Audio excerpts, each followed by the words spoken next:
Okay, this is lecture 5 in linear algebra. And it will complete this chapter of the book. So the last section of this chapter is 2.7 that talks about permutations, which finished the previous lecture, and transposes, which also came in the previous lecture. There's a little more to do with those guys, permutations and transposes. But then the heart of the lecture will be the beginning of what you could say is the beginning of linear algebra. The beginning of real linear algebra, which is seeing a bigger picture with vector spaces, not just vectors, but spaces of vectors, and subspaces of those spaces. So we're a little ahead of the syllabus, which is good, because we're coming to the place where there's a lot to do. Okay, so to begin with permutations. Can I just, so these permutations, those are matrices P, and they execute row exchanges. And we may need them. We may have a perfectly good matrix, a perfect matrix A that's invertible, that we can solve AX equal B.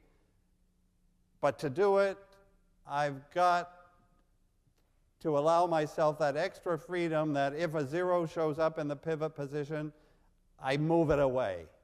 I get a non-zero.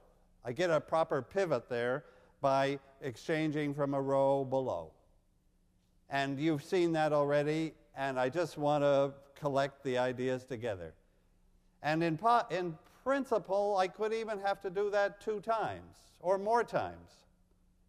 So I have to allow, to complete the theory, the possibility that I take my matrix A, I start elimination, I find out that I need row exchanges, and I do it and continue and I finish. Okay. Then all I want to do is say, and I won't make a big project out of this, what happens to A equal LU? So A equal LU, this was a matrix L with 1s on the diagonal and 0s above and multipliers below, and this U we know, with 0s down here. That's only possible. That description of elimination assumes that we don't have a P, that we don't have any row exchanges. And now I just want to say, okay, how do I count for row exchanges? Because that doesn't. The P in this factorization is the identity matrix. The rows were in a good order, we left them there. Maybe I'll just add a little moment of reality, too, about how MATLAB actually does elimination. MATLAB not only checks whether that pivot is not 0, as every human would do, it checks for, is that pivot big enough? Because it doesn't like very, very small pivots. Pivots close to 0 are numerically bad. So actually, if we ask MATLAB to solve a system, it will do some elimination, some row exchanges, which we don't think are necessary. Algebra doesn't say they're necessary, but accuracy, numerical accuracy, says they are. Well, we're doing algebra. So here we will say, well, what do row exchanges do? But we won't do them unless we have to. But we may have to. And then the result is, it's hiding here. It's the main fact. This is the description of elimination with row exchanges. So A equal LU becomes PA equal LU. So this P is the matrix that does the row exchanges. And actually, it does them, it gets the rows into the right order, into the good order where pivots will not, where zeros won't appear in the pivot position, where L and U will come out right as up here. So that's the point. Actually, I don't want to labor that point. That a permutation matrix, and you remember what those were. I'll remind you from last time of what the main points about permutation matrices were. And then just leave this factorization as the general case. This is for any invertible A, we get this. For almost everyone, we don't need a P. But there's that handful that do need row exchanges, and if we do need them, there they are. Okay, finally, just to remember what P was. So permutations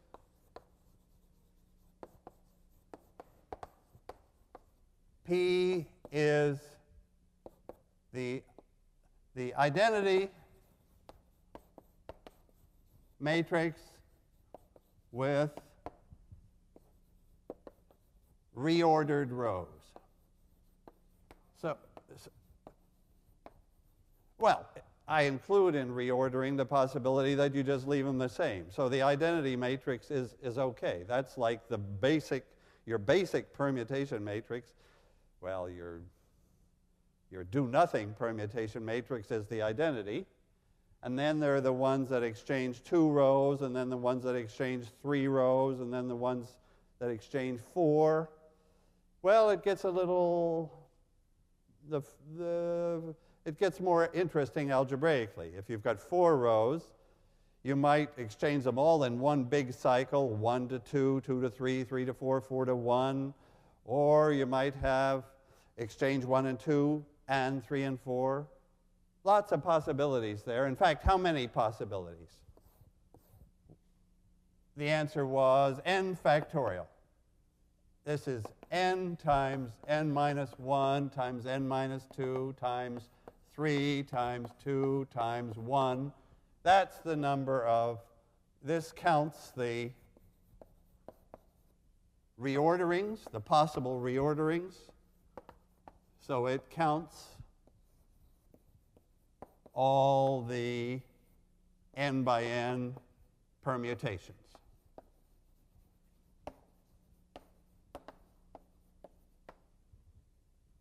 And all those matrices have this nice property that they're all invertible, because we can bring those rows back into the normal order. And the matrix that does that is just the same as the transpose.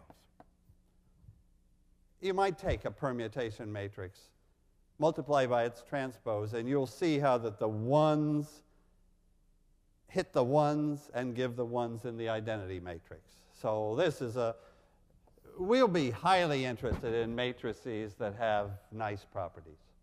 And one property that maybe I could rewrite that as P transpose P is the identity. That tells me, in other words, that this is the inverse of that. Okay. We'll be interested in matrices that have P transpose P equal the identity. There are more of them than just permutations, but my point right now is that permutations are like a little group in the middle, in the center of these special matrices. Okay. So now we know how many there are. 24 in the case of, there are 24 4x4 permutations. There are 5 factorial, which is 120. 5 times 24 would bump us up to 120. So listing all the 5x5 permutations would be not so much fun. Okay. So that's permutations. Now, also in section 2.7 is some discussion of transposes. And can I just complete that discussion? First of all, I haven't even transposed a matrix on the board here, have I? So I better do it.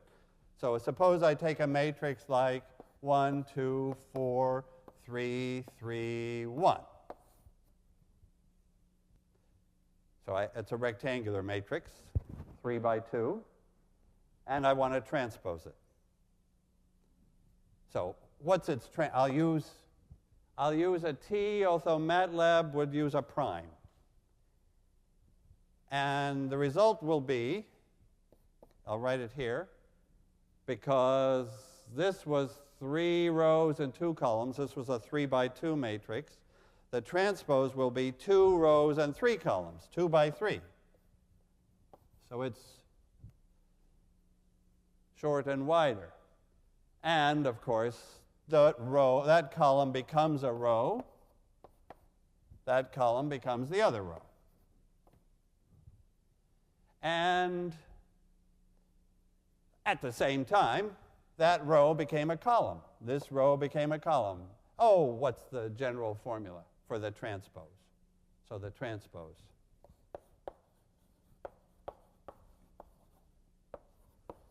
You see it in numbers.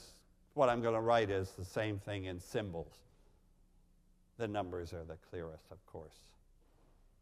But in symbols, if I take A transpose and I ask what number is in row I and column J of A transpose, well, it came out of A. It came out of A by this flip across the main diagonal. And actually, it was the number in A, which was in row J, column I. So the row and column numbers just get reversed. The row number becomes the column number becomes the row number. No problem. Okay. Now, the best matrices, we could say. In a lot of applications, symmetric matrices show up. So can I just call attention to symmetric matrices?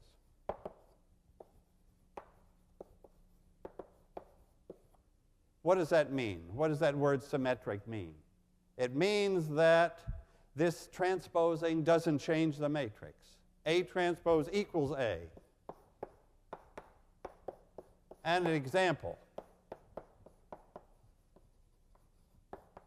So let's take a matrix that's symmetric, so whatever is sitting on the diagonal, but now what's above the diagonal, like a 1 had better be there, a 7 had better be here, a 9 had better be there. There's a symmetric matrix.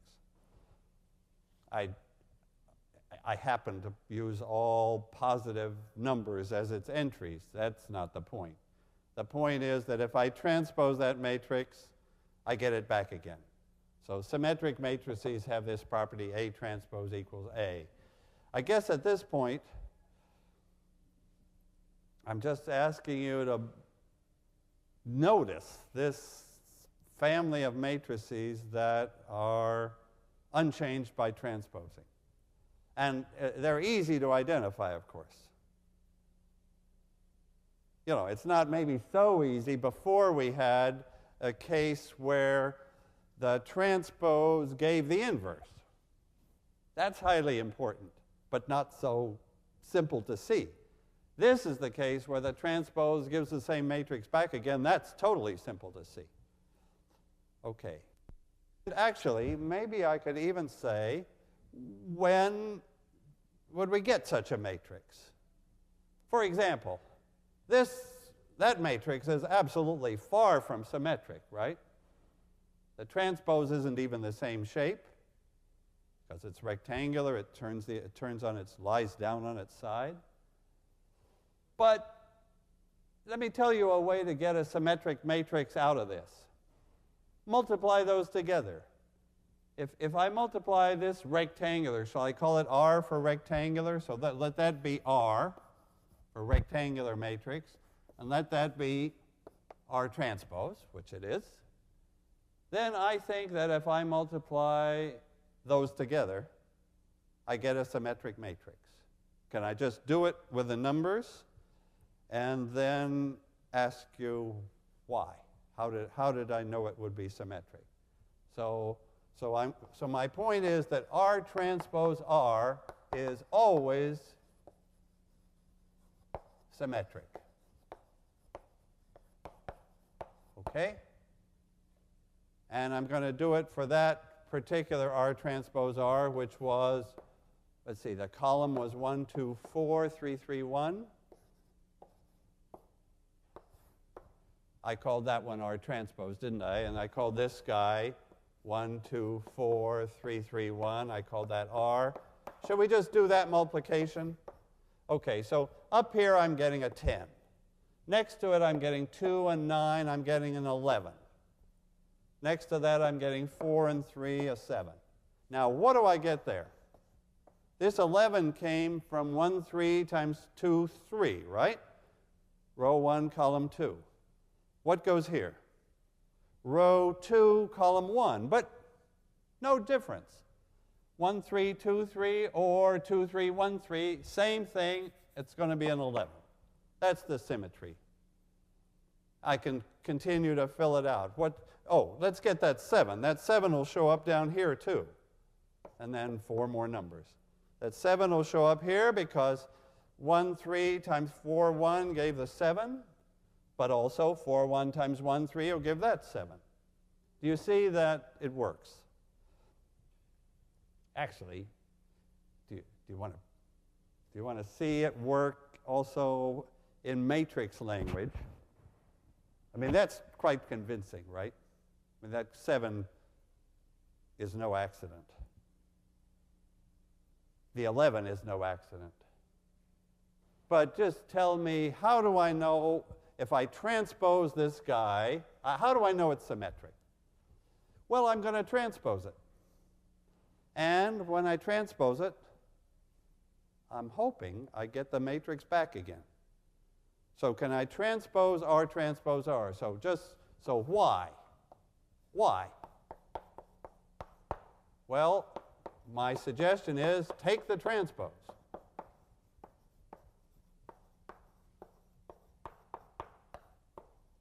That's the only way to show it's symmetric. Take the transpose and see that it didn't change. Okay, so I take the transpose of R transpose R. Okay. How do I do that?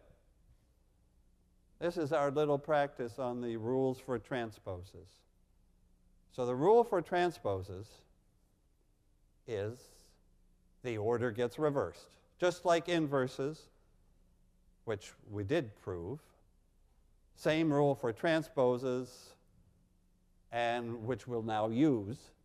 So the order gets reversed. It's the transpose of that comes first. And the transpose of this that comes now. That's what I have to write, right? This is a product of two matrices, and I want its transpose. So I put the matrices in the opposite order, and I transpose them. But what have I got here? What is R transpose transpose?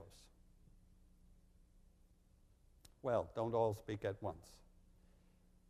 R transpose transpose. I've flipped over the diagonal. I flipped over the diagonal again. So I've got R. And that's just my point. That if I started with this matrix, I transposed it, I got it back again.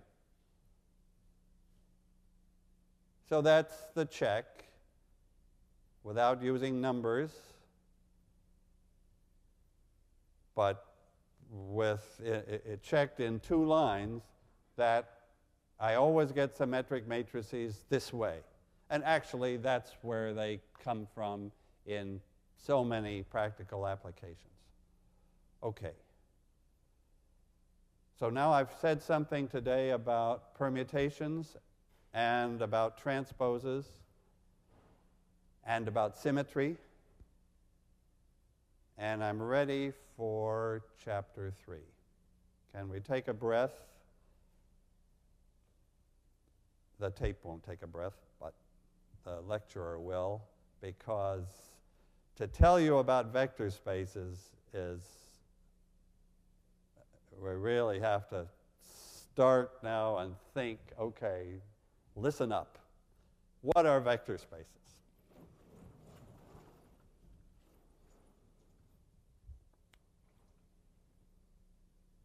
And what are subspaces?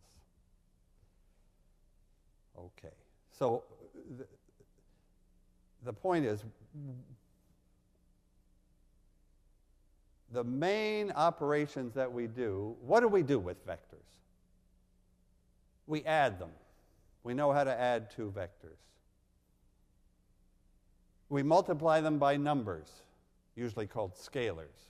If we have a vector, we know what 3v is. If we have a vector v and w, we know what v plus w is. Those are the two operations that we've got to be able to do.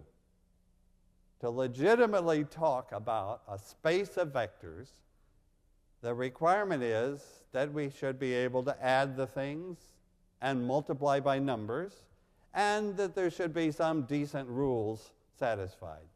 Okay, so let me start with examples. So I'm talking now about vector spaces.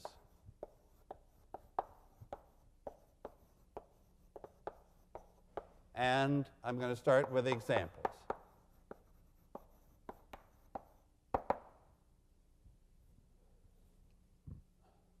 Let me say again what this word space is meaning. When I say that word space, that means to me that I've got a bunch of vectors, a space of vectors, but not just any bunch of vectors. It has to be a space of vectors has to allow me to do the operations that vectors are for. I have to be able to add vectors and multiply by numbers. I have to be able to take linear combinations. Well, where did we meet linear combinations? We met them back in, say, in R2. So there's a vector space. What's that vector space?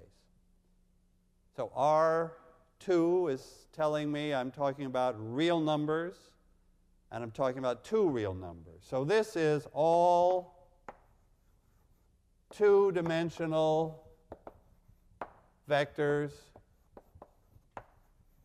real,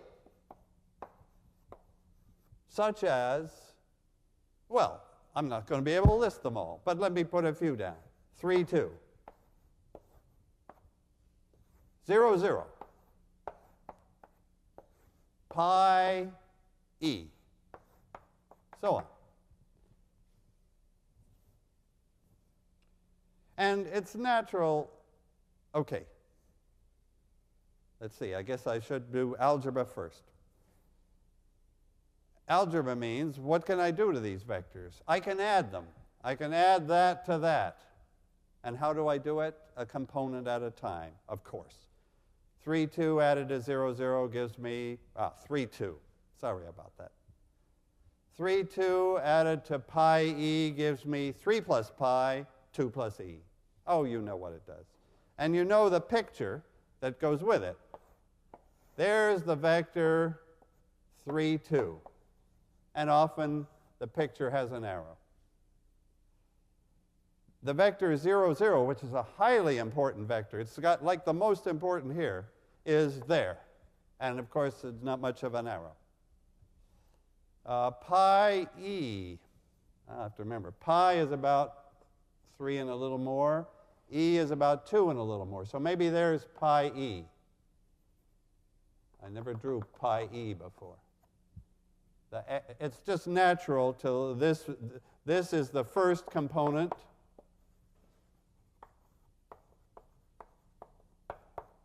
On the horizontal, and this is the second component going up the vertical. Okay. And the whole plane is R2. So R2 is, we could say the plane, the xy plane. That's what everybody thinks.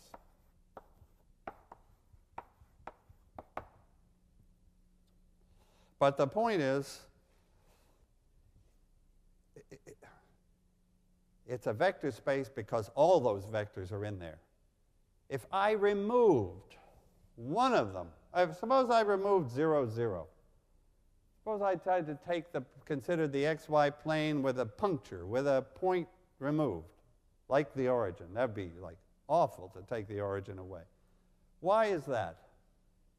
Why do I need the origin there? Because I have to be allowed, if I had these other vectors, I have to be allowed to multiply 3, 2. This was 3, 2, by anything, by any scalar, including 0. I've got to be allowed to multiply by 0, and the result's got to be there. I can't do without that point. And I have to be able to add 3, 2 to the opposite guy, minus 3, minus 2. And if I add those, I'm back to the origin again. No way I can do without the origin. Every vector space has got that 0 vector in it. OK, that's an easy vector space, because we have a natural picture of it. OK, similarly easy is R3. This would be all, let me go up a little here. This would be, R3 would be all three-dimensional vectors. Or shall I say vectors with 3 real components? OK, let me just to be sure we're together, let me take the vector 3, 2, 0.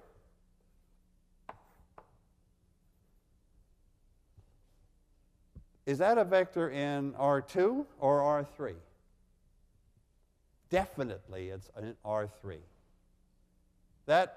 It's got 3 components. One of them happens to be 0, but that's a perfectly OK number. So that's a vector in R3. We don't want to mix up keep these vectors straight and keep Rn straight. So what's Rn? Rn.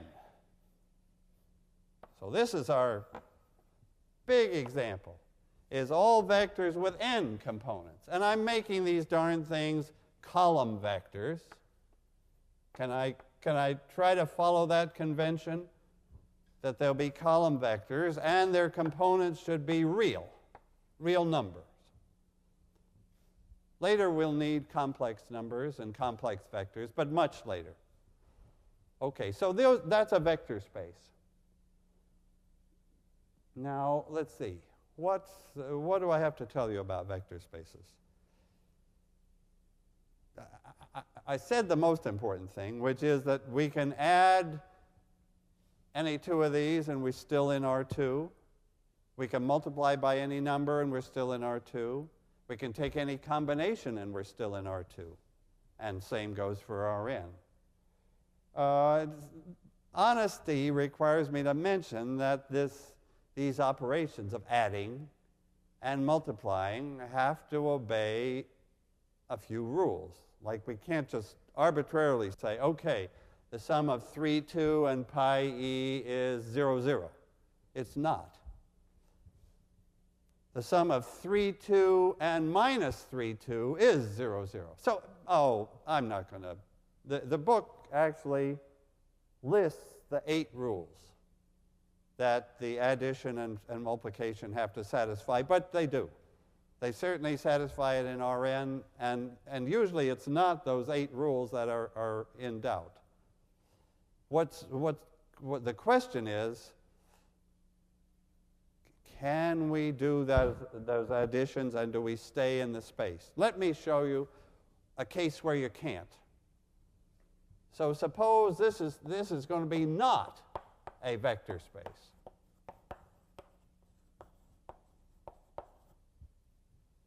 Suppose I take the xy plane, so there's R2. That is a vector space.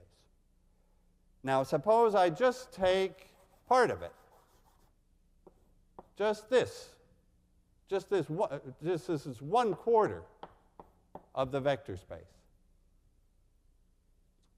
All the vectors with positive, or at least not negative, components. Can I add those safely? Yes. If I add a vector with like 3, 2 to another vector like 5, 6, I'm still up in this quarter. No problem with adding. But there's a heck of a problem with multiplying by scalars, because there's a lot of scalars that will take me out of this quarter plane, like negative ones. If I took 3, 2 and I multiplied by -5, I'm way down here. So that's not a vector space because it's not closed is the right word. It's not closed under multiplication by all real numbers.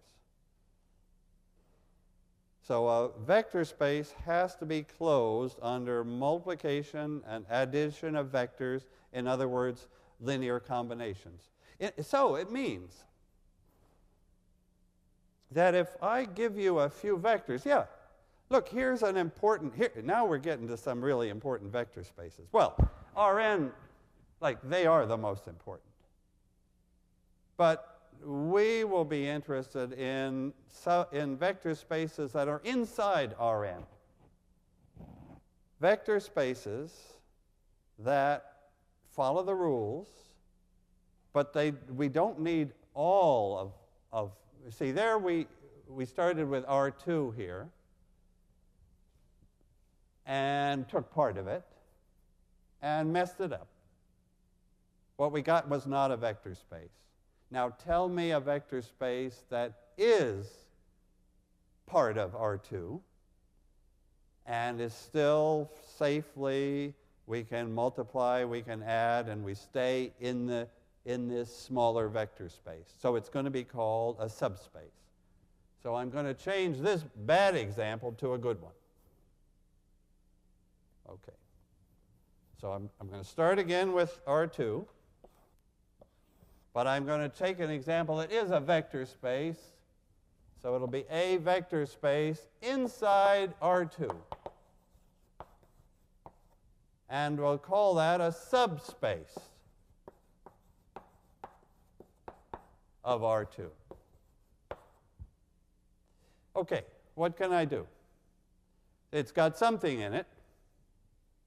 Suppose it's got this vector in it. Okay. If that vector is in my little subspace, and it's a true subspace, then there's got to be some more in it, right? I have to be able to multiply that by 2, and that double vector has to be included. I have to be able to multiply by 0, that vector, or by 1/2, or by 3/4, all these vectors, or by -1/2, or by -1. I have to be able to multiply by any number. So that is going to say that I have to have that whole line. Do you see that? Once I get a vector in there, I've got the whole line of all multiples of that vector. I can't have a vector space without extending to get those multiples in there. Now I still have to check addition. But that comes out okay. This line is going to work, because I could add something on the line to something else on the line, and I'm still on the line. So example, so this is all examples. Example of a subspace. Our example is a line in R2. Actually, not just any line. If I took this line, so all the vectors on that line, so that vector and that vector and this vector and this vector. So in lighter type, I'm drawing something that doesn't work. It's not a subspace. the line in R2, to be a subspace, the line in R2 must go through the 0 vector. Because why is this line no good? Let me do a dashed line. Because if I multiply that vector on the dashed line by 0, then I'm down here, I'm not on the dashed line. 0's got to be. Every subspace has got to contain 0, because I must be allowed to multiply by 0, and that will always give me the 0 vector. Okay. Now, I was going to create some subspaces. Oh, while I'm in R2, why don't we think of all the possibilities? R2, there can't be that many. So what are the possible subspaces of R2? Let me list them. So so I'm listing now the subspaces of R2. And one possibility that we always allow is all of R2, the whole thing, the whole space. That counts as a subspace of itself. You always want to allow that. Then the others are lines, any line, a line meaning infinitely far in both directions through the 0.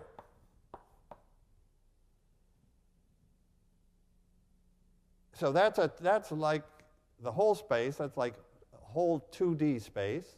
This is like one dimension. Is this line the same as R1? No. You could say it looks a lot like R1. R1 was just a line, and this is a line. But this is a line inside R2. The vectors here have 2 components. So that's not the same as R1, because there the vectors only have 1 component. Very close, you could say, but not the same. Okay, and now there's a third possibility. There's a third subspace that's of R2 that's not the whole thing, and it's not a line.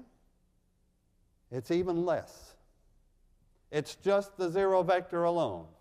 The 0 vector alone, only. Only.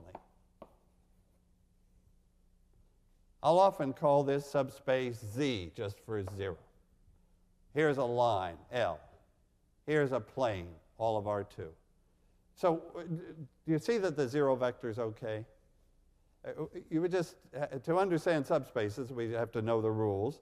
And knowing the rules means that we have to see that, yes, the 0 vector by itself, just this guy alone, satisfies the rules. Why is that? Oh, it's too dumb to tell you. If I took that and added it to itself, I'm still there. If I took that and multiplied by 17, I'm still there. So I've done the operations, adding and multiplying by numbers that are required, and I didn't go outside this 1-point space. So that's the littlest subspace. The largest subspace is the whole thing, and in between come whatever's in between. Okay, so for example, what's in between for R3? So if I'm in ordinary 3 dimensions, the subspaces are all of R3 at one extreme, the 0 vector at the bottom, and then a plane through the origin, or a line through the origin. So with R3, the subspaces were R3, plane through the origin, line through the origin, and the 0 vector by itself, 0, 0, 0. Just that single vector. Okay, you've got the idea. But now comes the reality is, where do these subspaces come? How do they come? Out of matrices. And I want to take this matrix. Oh, let me take that matrix. So I want to create some subspaces out of that matrix.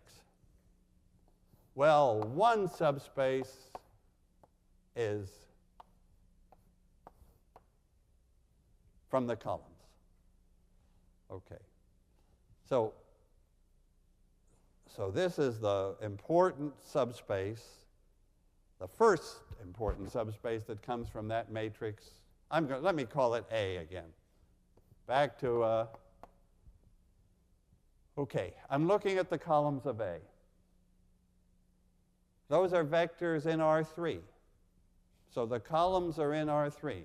Columns are in R3. So I want those columns to be in my subspace. Now, I can't just put two columns in my subspace and call it a subspace.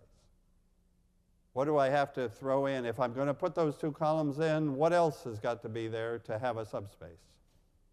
I must be able to add those things. So the sum of those columns. So these columns are in R3. And I have to be able, I want that to be in my subspace, I want that to be in my subspace, but therefore, I have to be able to multiply them by anything. 0, 0, 0 has got to be in my subspace. I have to be able to add them so that 4, 5, 5 is in the subspace. I've got to be able to add one of these plus 3 of these. That'll give me some other vector. I have to be able to take all the linear combinations. So these are columns in R3, and all their linear combinations form a subspace. What do I mean by linear combinations? I mean multiply that by something, and add. The two operations of linear algebra, multiplying by numbers and adding vectors. And if I include all the results, then I'm guaranteed to have a subspace. I've done the job. And we'll give it a name, the column space, called the column space. Column space. And maybe I'll call it C of A. C for column space. There's an idea there that you want, that this is like the central idea for today's lecture. Is got a few vectors. Not satisfied with a few vectors, we want a space of vectors.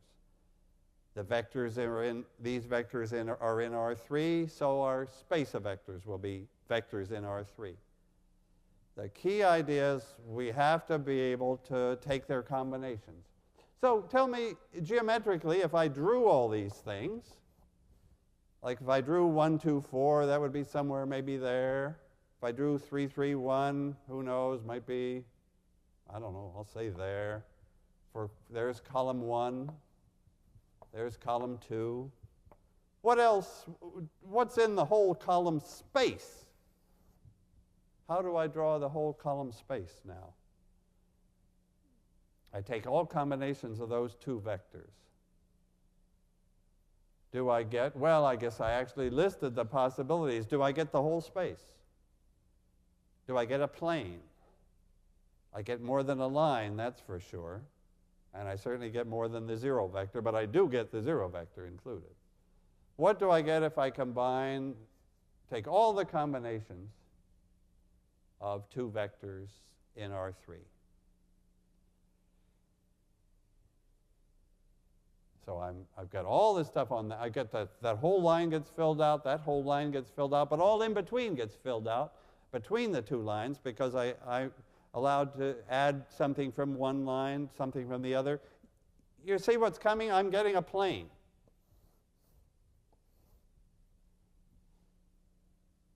That's my, and it's through the origin. Those two vectors, namely 1, 2, 4 and 3, 3, 1, when I take all their combinations, I fill out a whole plane. Please think about that. That's the picture you have to see. You sure have to see it in R3 because we're going to do it in R10, and we may take a combination of 5 vectors in R10, and what will we have? God knows. It's some subspace. We'll have 5 vectors. They all have 10 components. We take their combinations. We don't have R5 because our vectors have 10 components. And we possibly have like some 5-dimensional flat thing going through the origin for sure. Well, of course, if those 5 vectors were all on a line, then we would only get that line. So you see, there are like other possibilities here. It depends on those 5 vectors. Just like if our 2 columns had been on the same line, then the column space would have been only a line. Here it was a plane. Okay. I'm going to stop at that point. That's the central idea of the great example of how to create a subspace from a matrix. Take its columns, take their combinations, all their linear combinations, and you get the column space.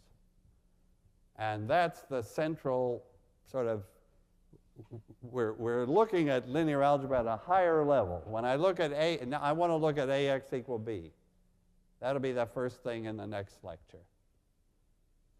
How is that, how do I understand AX equal B in this language, in this new language of vector spaces and column spaces? And what are other subspaces? So the column space is a big one. There are others to come. Okay, thanks.